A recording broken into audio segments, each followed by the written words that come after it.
Hello, everyone. Welcome to Coaching Think Talk. I am Life Coach Joanna from Life Coach Philippines, and this is Coaching for Moms in Transition. This coaching conversation is for women, especially moms, who are going through different transitions in their lives.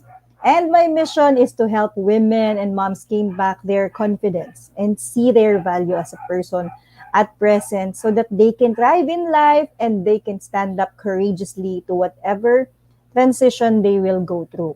So each moms has different transitions in life, and I wanted to help them to empower them by sharing my story and my message.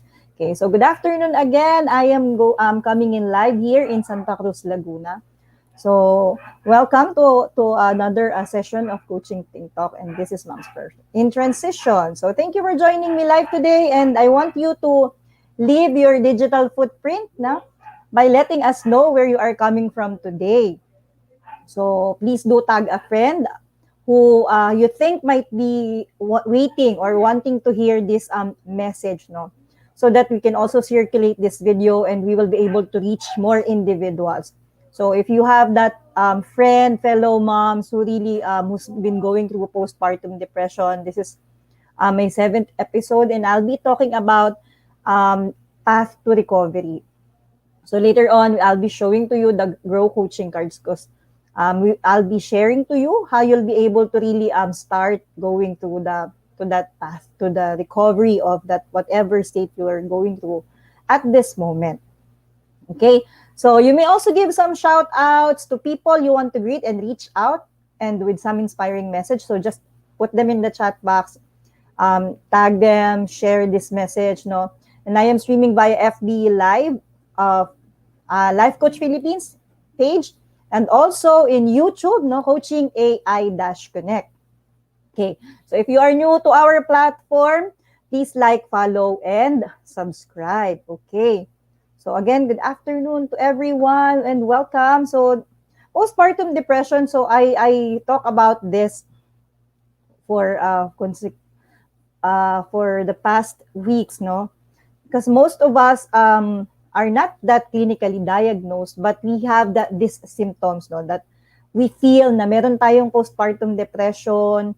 I have talked about the different warning signs to watch out, no, if you have this postpartum depression. And then last week, I talked about yung self-care versus self-love if you're going through this postpartum depression. So before we proceed to that conversation, I wanted to introduce myself first.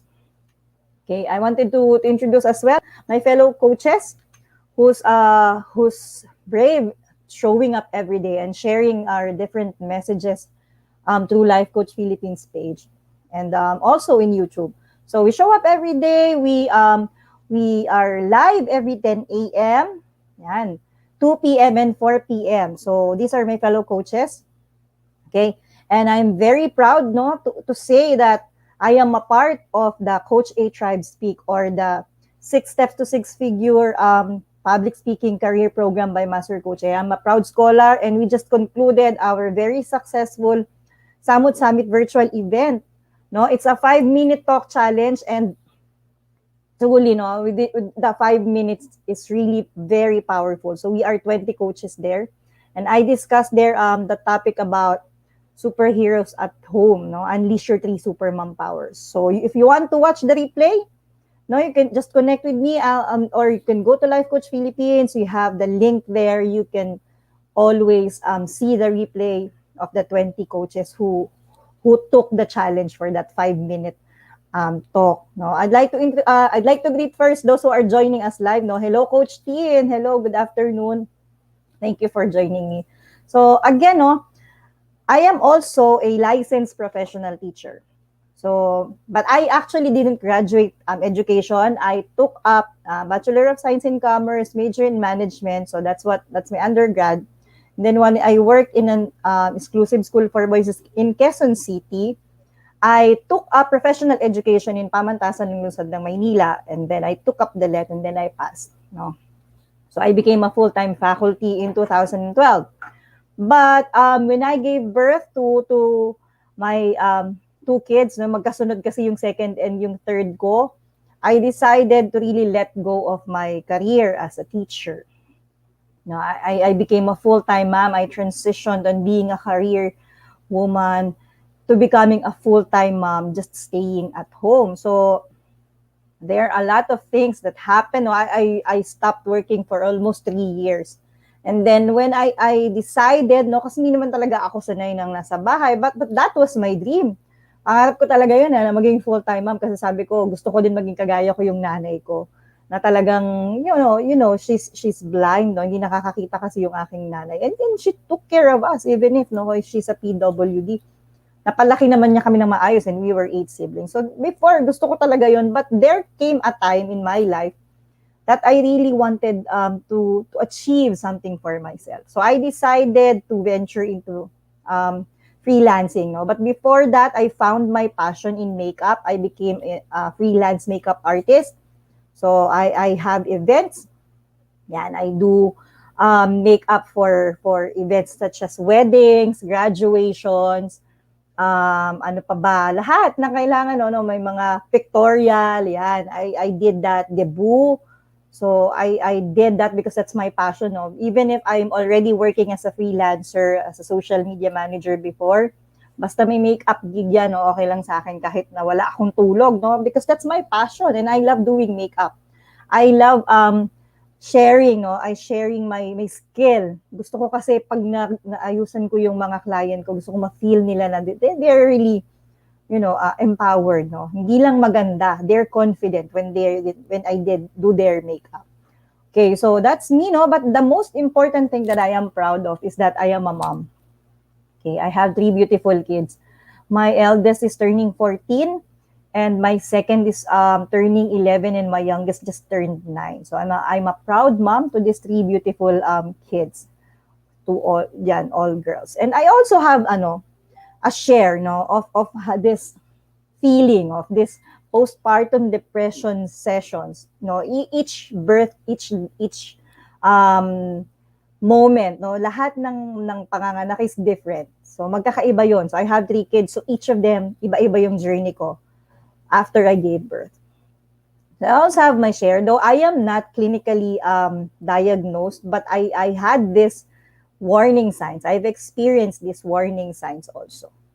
So, yeah, I'd like to greet as well Master Coach Hasmin. Yeah, thank you for joining me live. So, before I proceed, no, I want you to be a blessing to other people by sharing your hashtag #PackMyBag moment and hashtag Coaching TikTok. So what does it mean? Ano ba ibig sabihin nitong hashtag #PackMyBag moment na sinasabi niyo po? No? It's actually sharing in social media, because now that we are on social media, no, we can become a blessing by inspiring others as well who might also want to hear this message that you heard during this conversation.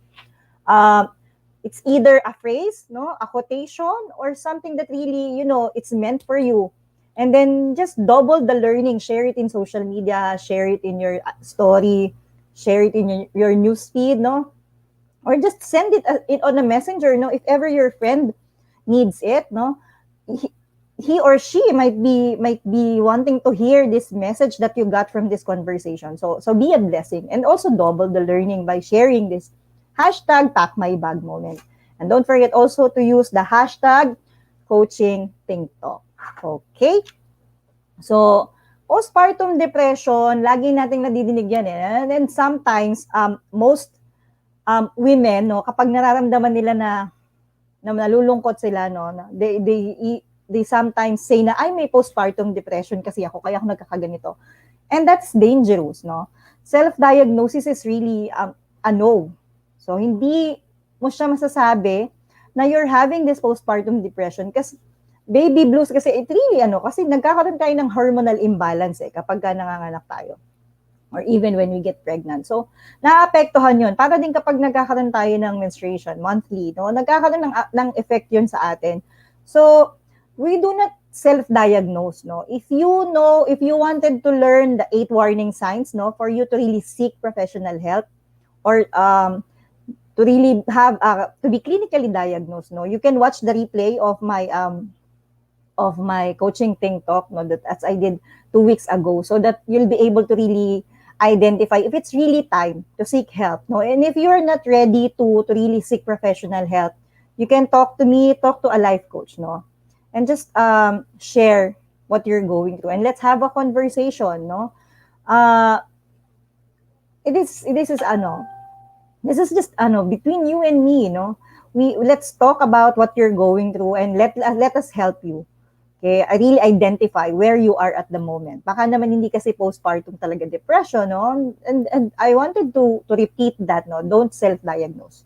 Okay?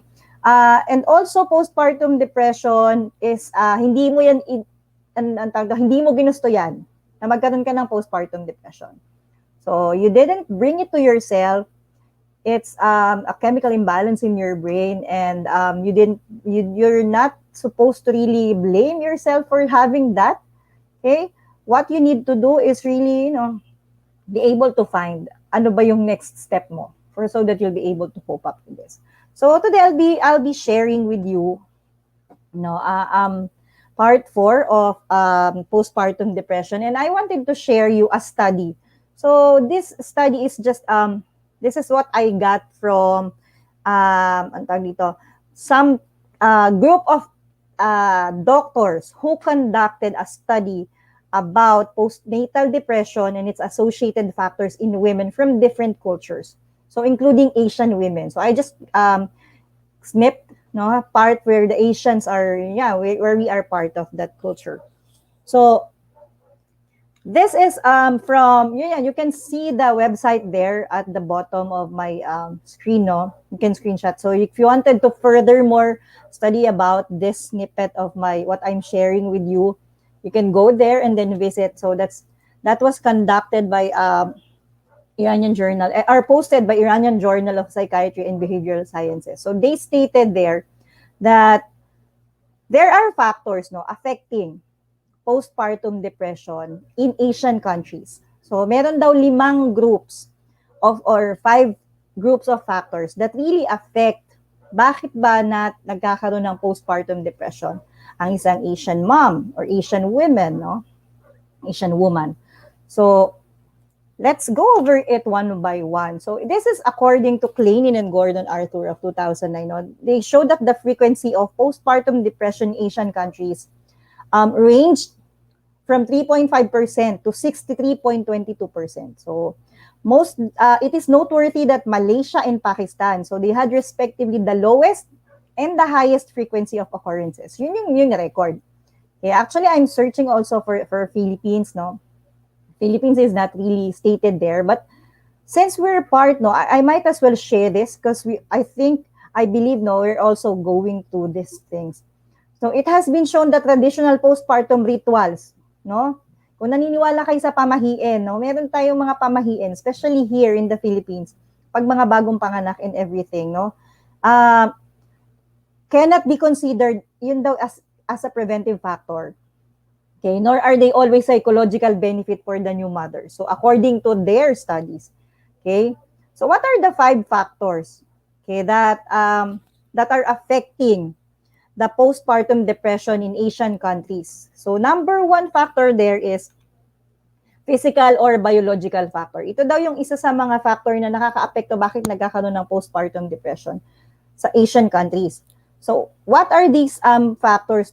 These are medical conditions of the mother, and the premenstrual symptoms, body mass index, kung obese or something, may weight, may weight problem, below normal food consumption, with high levels of riboflavin or the vitamin B2, or kaya naman ay diabetic yung babae o yung mother, and high dietary glycemic index.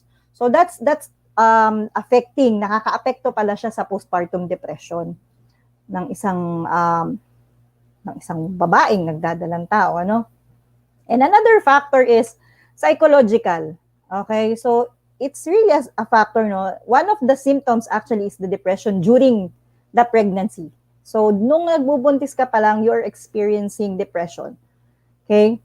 Antenatal anxiety, or maybe past psychiatric history. So I have also shared that before, on my previous conversations. No, you can also go back. So that's part of psychological factor that's affecting why women are experiencing postpartum depression. So another is obstetric or pediatric factor. So kapag nanganak daw, no, ang pwede kasing makaapekto din kaya nagkakaroon ng postpartum depression is complication pagkatapos mo ng manganak. Okay? So kung yung psychological, it's either before, itong obstetric at pediatric factors, ito yung after mo ng manganak. Okay? You might have experience of abortion, no?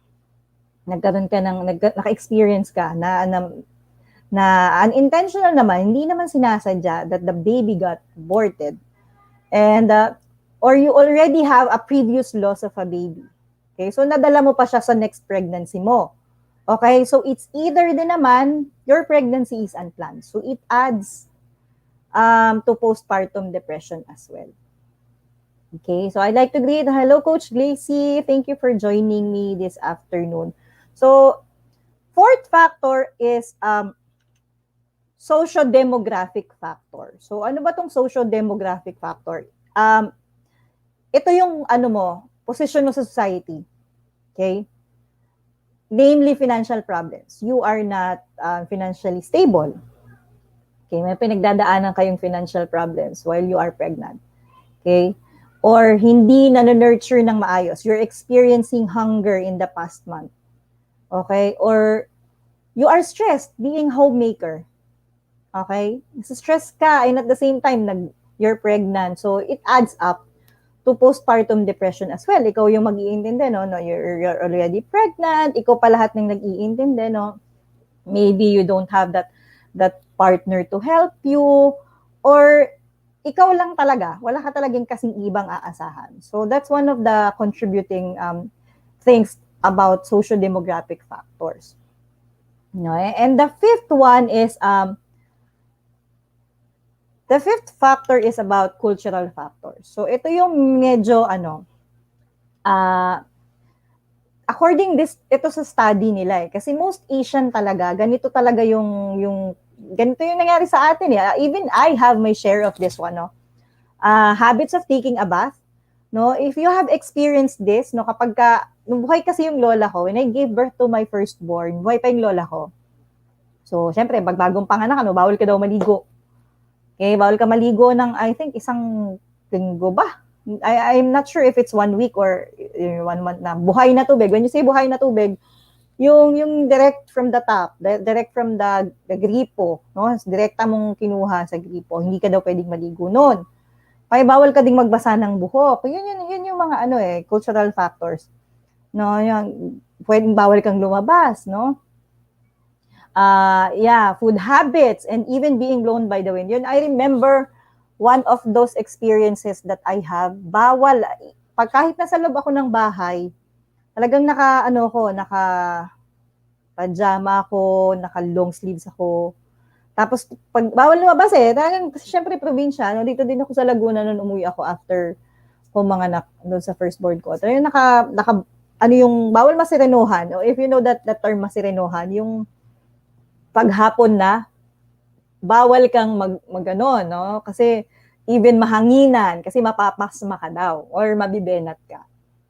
So, we are not against those cultural practices, no? But according to the study, so this also adds up to postpartum depression, no? Malay mo yung gusto niya na maligo, no? But because of the culture, hindi pina-permit So, you have to follow, di ba? So, it adds up to postpartum depression that a new mom or a woman is experiencing.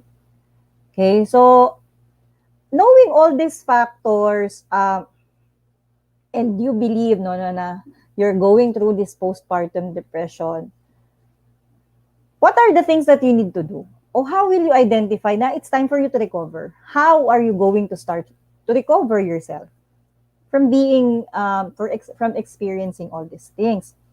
Okay? So, recovering needs connection to the self.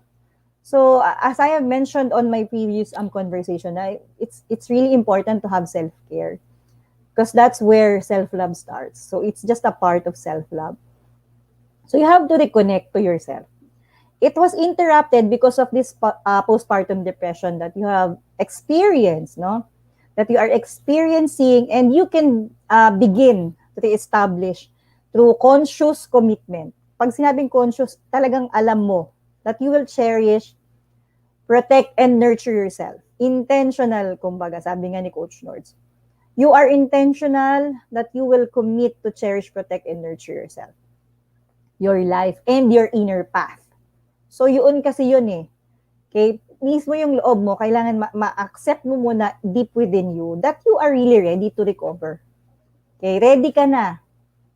Okay? You have actually acknowledged that you have this postpartum depression, and this is the next step for you to really go to that path to recovery. So the key here is, as I have mentioned, consciously, deliberately commit yourself. As in, you have to be deliberately committed to yourself. Okay? You have to have that relationship within yourself to be chosen. Piliin mo yung sarili mo. Okay? And once that commitment is made, okay, a journey, you are going to start a journey of self-discovery or rediscovery. It will begin.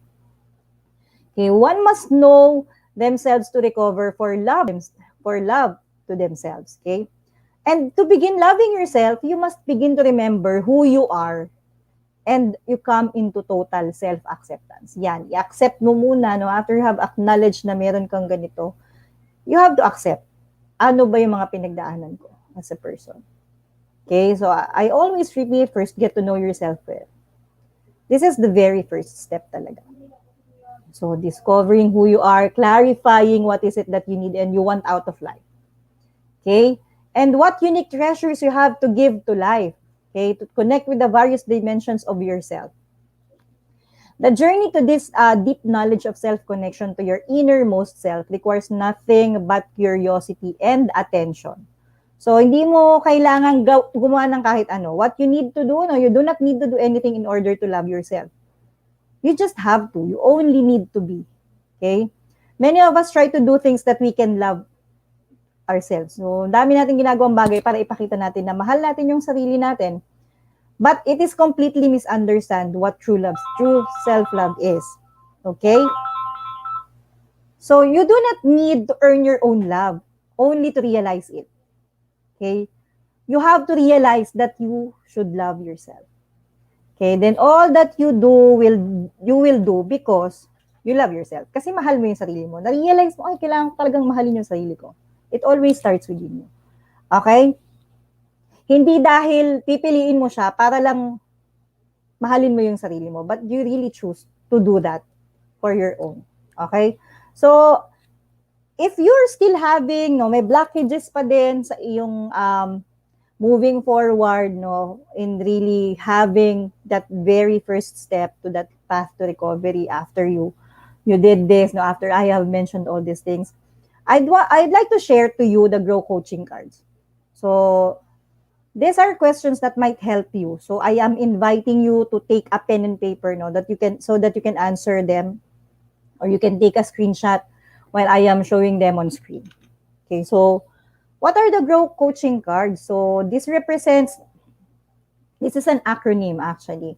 So, G stands for goal, R for reality, O for options, and W for will. So, this is what we are going to use today so that you can level up, or you can help you, really go to that path that you really wanted. Okay, so this is the Grow model, most of the time we ask the goal because we wanted to know, ano ba talagang gusto mo? What do you want? Okay?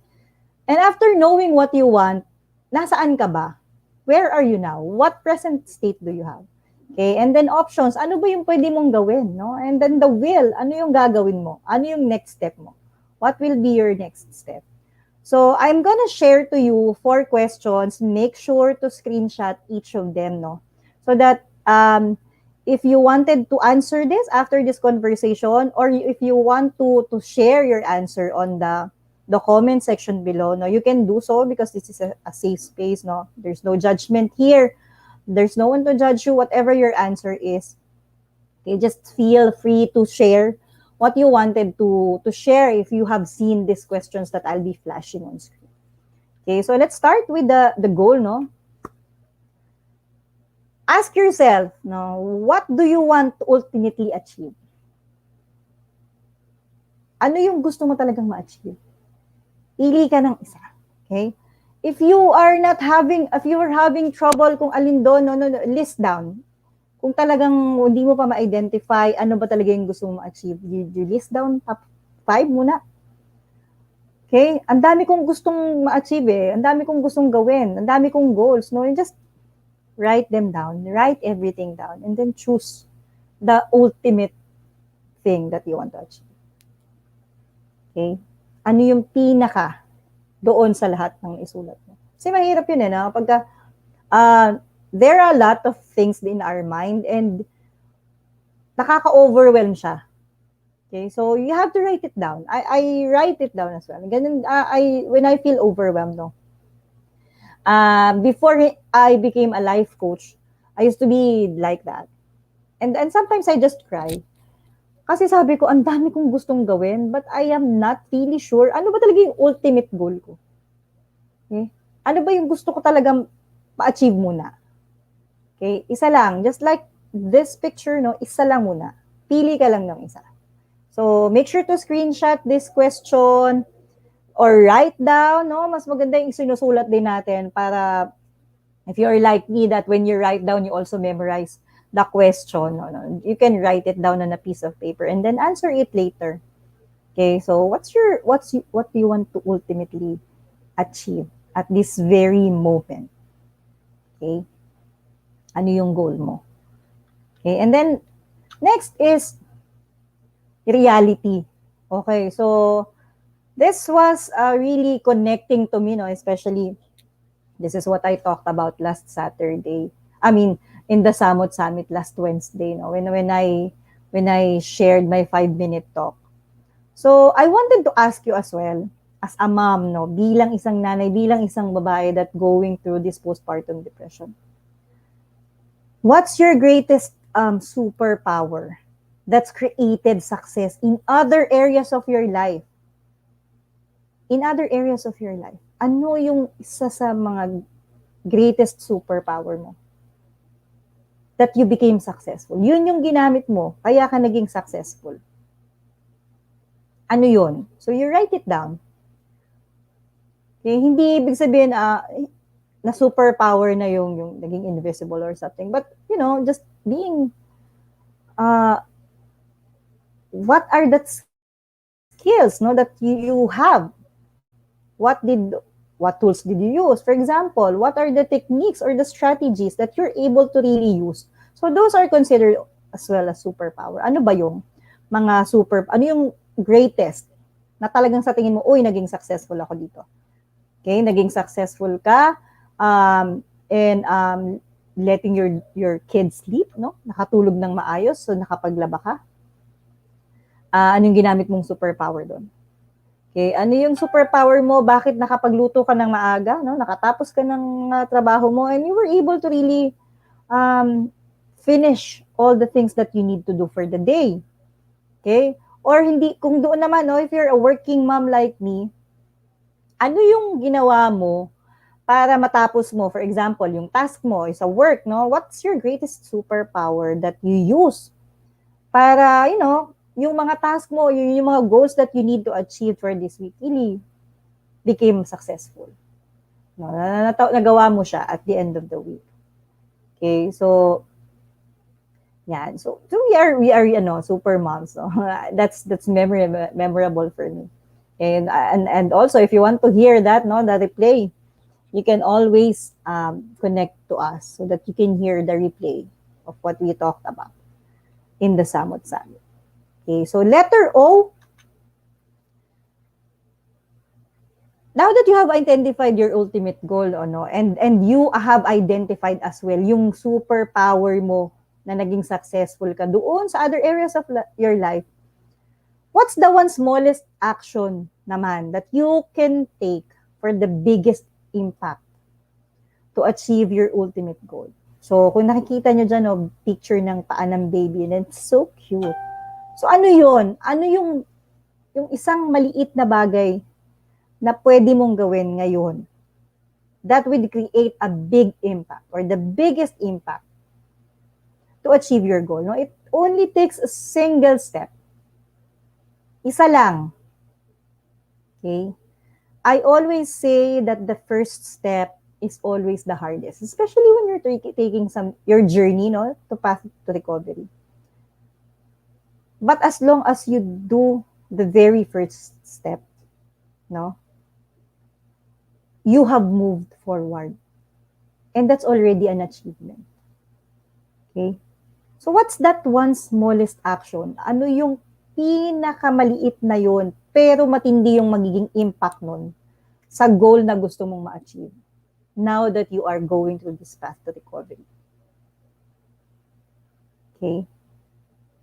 Just write it down. No? Make sure to screenshot this. Okay? Ano yon? Choose. I always remember the 80-20 model with this one as well. So, I'm gonna be sharing to you as well, no, yung be-learning mamaya. But I remember this mental model in this question. What's the one smallest action you can take for the biggest impact to achieve your goal? So, 20% lang. Just need 20% effort for that 80% result in your life to achieve that goal. So, ano yun? Write it down as well. Okay? So, hindi mo pa siya makita sa ngayon, no? Just make sure to write down this question and then go back to this later on. So, G-R-O-W na tayo, no? So, W, no? Will. Okay. So, what permission do you need to give yourself to make this happen? When I say permission, ano yung mga bagay na binibigay mo sa sarili mo na kailangan mo siyang gawin? Okay? Hindi mo nililimitahan yung sarili mo from doing those things. Okay? What permission do you need to give? Okay? Kasi nga gusto mo yan eh. No? You have identified that one smallest action. And what the next step would be, what is the permission that you're going to give yourself to really start with that smallest action. Okay? To make this happen. And when do you want to start this? Kailan mo uumpisahan? Okay? Always remember, a goal without an action is just a goal. It's just a dream. No? Hindi siya magiging goal talaga. Okay? Kailangan may action para ma-achieve mo yung goal mo. So if your goal is really to recover, to have this, get through with what you're going through right now. So make sure to answer this question. And if you need help, in processing what are your questions to these questions, connect with me. Let's have a conversation. Let me help you process these answers that you have written down. No, when you're answering these questions that I have shared with you. Okay? So, I'd like to share with you this quotation. Some things only heal with time. Be patient with yourself and have grace for your recovery. It's a journey. So, I'd like to emphasize that. It heals with time. No, you have to be patient with yourself. Huwag mong pwersahin yung sarili mo. Na ngayon okay ka, bukas, ngayon hindi ka okay, bukas okay ka na. Hindi ganun kabilis. It's always a journey and you have to trust as well the process. Okay? My journey is different from your journey and other people's journey, other mom's journey, other women's journey. Kung sila mabilis silang naka-recover, good for them, no? You don't have to compare yourself to their journey. Your journey is different from theirs. Kung ikaw nahihirapan ka, ang dami pang blockages, just identify them. Acknowledge these blockages. Okay? It takes time. And you really trust the process. If you're having difficulty identifying these blockages, connect to a life coach. Let's have a conversation. Connect with me. Okay, let me help you see those blockages. Okay? Always be patient and give yourself, no, and have grace for your recovery. It's not always easy, no? Hindi talaga siya madali. Hindi siya madali. But, you know, it takes time to heal. Okay? Yan. So, yeah, I wanted to invite you to my Courageous Living Coaching Program. So, this is Mom 2.0. So, beautifully brave. Beautifully brave. So, this is a Courageous Living Coaching Program. So, in this coaching program, we will talk about how you can courageously live your life to the fullest as a mom, as a woman. So, if you're going through tough times, going through different things in your life, so I'll be sharing with you. We'll have this module on 3 ways to cope up. So, and if you're a mom, let's make mom moments memorable, because most oftentimes, if you are going through this postpartum depression, hindi na natin na-cherish yung moment natin, and then we're concentrating on the postpartum depression that we are experiencing, ang nagsasuffer yung ating mga anak. And then later on, ma-realize na lang natin na lumaki na sila.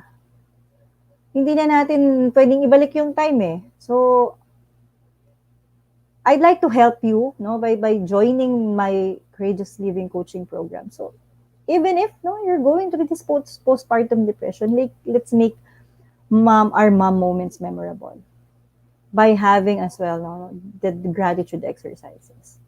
So, connect with me, my contact details are there, on Coach Joanna in Facebook, or Mrs. Rolf, or Joanna May Flores. And if you wanted to text me, call me, that's my number, 0945 8747873, or you can send me an email at coachjoannaflores@gmail.com. Okay, so this is Decaf Coffee Republic, okay, the home of certified life coaches in the Philippines, where inspiration begins and transformation happens. So I'd like to invite you at Decaf Coffee Republic now that it's ECQ, we still do not allow, hindi na ulit ina-allow yung face-to-face, but it will soon, it will soon happen again. You can visit Decaf Coffee Republic, or you can avail. I forgot to put the picture there of the planner that is now available. Yung devotional for healing. Kagaya natin that we're going through postpartum depression. It's a 7-day devotional, 7-day devotional journal for healing, If you want also to really add that to your path to recovery now, you can connect to Coach Rizel at 0917-586-1661, and you can avail of that, by accumulating 1,000 food purchase for delivery in Decaf Coffee Republic, and that's for free. Free po yun, yung journal na yun na makukuha nyo. And it's very helpful. So I'd like to invite you to connect to Coach Rizel, order food there at Decaf Coffee Republic. Okay? And also, and avail of that devotional journal. Okay? So the coaches there, the one who are there in Decaf Coffee Republic are all life coaches. Okay? So that is our place of refuge. When I visited Decaf Coffee Republic, hindi pa ako life coach noon. I really felt at home, especially when I met Coach Rizel, Coach Candy, Coach Mao, Coach Rog. So they really felt na I'm home. And also Coach Lynn. Yun yung unang visit ko sa Decaf Coffee Republic. Hindi ko pa kasama yung husband ko. And it's really, alam mo yun, if you don't feel like talking, hindi mo feel na makipag-usap sa ibang tao, gusto mo lang dyan magstay, there are different areas in Decaf Coffee Republic where you can find yourself. Okay, just sit down there kung hindi ka pa ready makipag-usap sa kanila. There are books there. May piano if you want to use the guitar, pwede ka rin mag-play, express yourself. And it's okay. Or you can talk to coaches, just order coffee, na mga healthy choices, yung mga food doon. And it's really empowering as well. Yan, mga vegan, yung kanilang mga waffles, yan, while drinking coffee. Okay, so yung, just order, no? Decaf Coffee Republic. If you want also to bless someone, they are still open for delivery. Just connect to Coach Rizal. Okay, so there are also others who are joining us live, no? Hello, Marine May. Thank you for joining me, and hello, Coach Lynn, no? Na-miss na natin ang decaf. So, we're supposed to go there, no? Kaya lang nag-MECQ talaga. So, yan. See you soon, Decaf Coffee Republic. Okay. So, yan. So, as I end this conversation, let me invite you to be part of what we are doing as an organization of professional certified life coaches. So, as you can see there, the green one, that's a B-Learning e-card or the Brain Learning card. So, if you are not yet a smart holder of B-Learning e-card, let me invite you personally because I am also a mental model collector. So, become one of us, no? And be part of the B-Learning Society. It is the 10th maker of B-Learning homes for mental fitness. And as a B-Learning e-card holder, what can you enjoy? No? Ang dami mong perks na pwede mong makuha, no? Just by having that green card, no? You'll enjoy 5% food and beverage discount from Decaf Coffee Republic.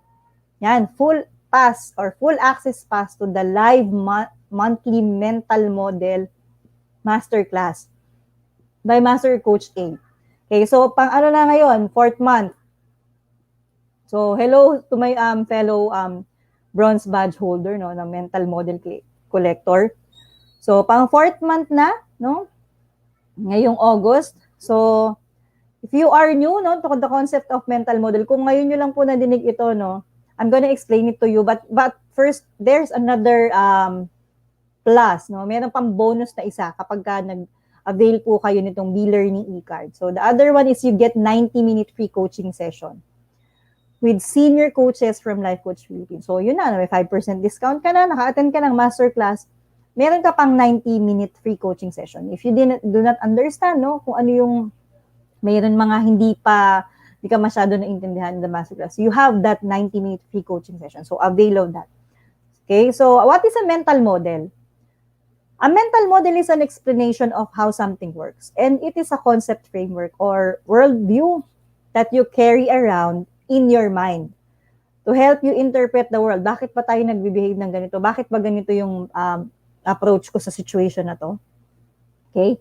It helps us understand the relationship between things. So mental models are deeply held beliefs about how the world works. And why are these mental models important? Bakit ba siya mahalaga? Ba't ba kailangan natin siyang pag-aralan? Why? Because by building up a base of the most valuable, no, and universal mental models, na ginagamit na rin ng iba, no, you are building up your trunks of knowledge. And building up knowledge is very essential nowadays. No?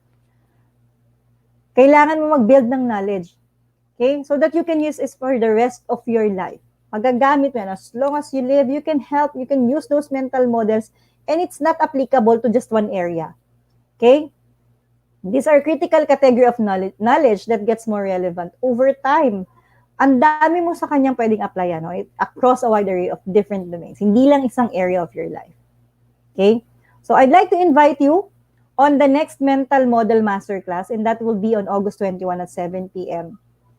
by Master Coach A. So she will be covering the polymath mental model. So as you can see on the picture, no, let's learn how you can combine your skills and become the superstar in your field. So discover why the polymaths will win the 21st century. Okay, so ano ba yung polymath na yan? So if you heard of the Jack of all trades, master of none, no? I am also excited to really learn on this polymath mental model. Okay, so what are you waiting for? Register now. Connect with Coach Rizal at 0917-586-1661. Okay, so yeah, I invite you. It's really, really, minsan nga ako pag there are in situations in my life, no, I automatic nga, ano bang mental model ba yung i-apply ko dito so that I'll be able to really finish this task For example, ano ba yung mental model na i-apply ko dito sa situation na to? So that I'll become victorious or successful, hindi ako masistress. So those are the different applications of the mental model. Okay, so I invite you become a B-Learning e-card holder just like us. Okay? So, yan. So, this is Master Coach A. Now, if you are also an individual who wanted to embark on a journey of becoming a certified life coach, okay, Master Coach A now offers co-actively co-create life coaching certification program. And we just finished class 3, no? So, this is a comprehensive approach to learning and mastering life coaching as an active process of creating a new path to achieving results in life. So that success is inevitable in every coaching relationship. So what does it include? This CACC or Co-Actively Co-Create program includes 21-day web-based learning that's via Zuku.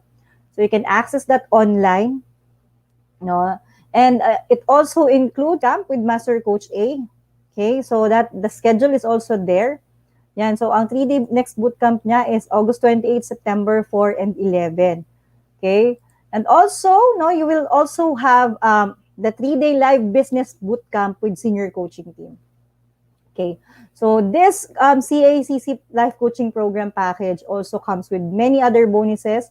So if you believe that you wanted to really journey as a life coach and be part of what we are doing, no, connect with Coach Rizel now at 0917-586-1661. So to discover the opportunities waiting for you in this profession. Okay? Okay po. I hope, I am excited for batch 4. So yan. So I'd like to invite you for a conversation. If you wanted to reach me, talk to me, just contact me at my personal Facebook page. That's Joanna May Flores, no? You can see that Macy Serol. Or search nyo lang Joanna May Flores. And that's my picture that you can see. Message me. Or you can connect with me on my page, no? That's Coach Joanna. Or call me, no? So the 945-874-7873. Or email me, Coach Joanna Flores at gmail.com. Let's have a conversation. Ano? I'm excited to hear you. Okay? So, yan. So, I hope thank you for joining me. Thank you for joining me. For all those who are live, no, share this message, tag a friend, and let us be a blessing this weekend. Okay? So, yan. Do join us for another coaching conversation tomorrow with Coach Al for Coaching for Educators at 10 a.m., Coach Trisha for Coaching for Self-Expression at 2 p.m. and Master Coach Hasmin for Coaching for God-Centered Living at 4 p.m. Okay, so once again, this is Coach Joanna from Life Coach Philippines for Coaching Think Talk. So coaches like us think and talk like this. This is us in the Philippines. Love, bam, boom. Love, bam, boom. Love, bam, boom. Bye!